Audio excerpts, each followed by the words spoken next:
in Foreign Policy magazine. Both are former CIA analysts who were deeply focused on the Iraq insurgency a decade ago. Thank you to both of you. Tara, if I could just start with you, there are so many stories that are sort of coming out of the crisis zone. The Washington Post detailed the horrors of the Mosul jail, where women are being rounded up and held there, forced to convert, and if they don't, they face daily rapes and murders. I mean, it is just awful what we're hearing. What is the extent of what you're hearing from groups that are recognized, who can go on the record and say definitively X, Y, and Z? That's happening.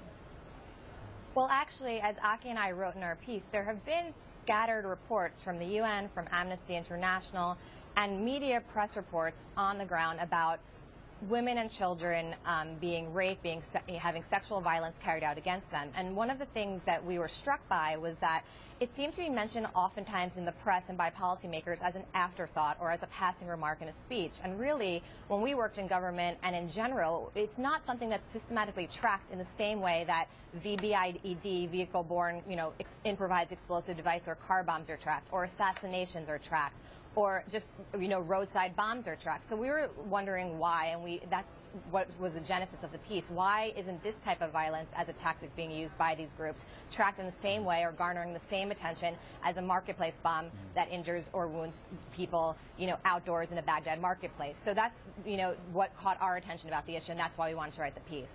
Yeah, and I think, you're right. I mean, the amount of coverage alone on these horrible, despicable beheadings dwarfs so much of the violence that is going on day after day after day against these children, some of them barely even teenage years, being sold off for marriages, being raped many times beforehand.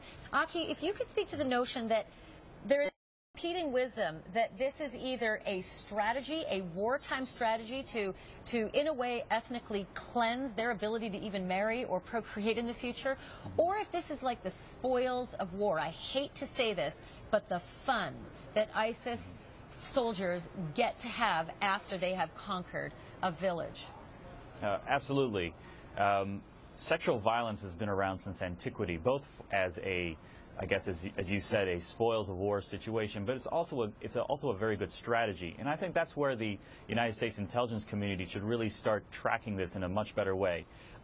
Just like assassinations, just like bombings, just like beheading videos, it seeks to garner and to push a larger strategy to show that ISIS is here. They're a terrifying organization, and if you don't submit, they will do terrible things to you and your family. And so sexual violence, and even the threat of sexual violence, causes people to flee, causes people to lose faith in their government, and it causes people to, I guess, convert to the ISIS cause much more readily because they're so terrified. And that's why this is the kind of metric that we want to pay attention to, much more so than when Tara and I were both working for the agency. Well, it's great reading. I encourage everyone to stay on this. It's important, and it shouldn't be forgotten as one of the most critical crises and tragedies of what's going on. Tara Maller and Aki Peritz, thanks so much for being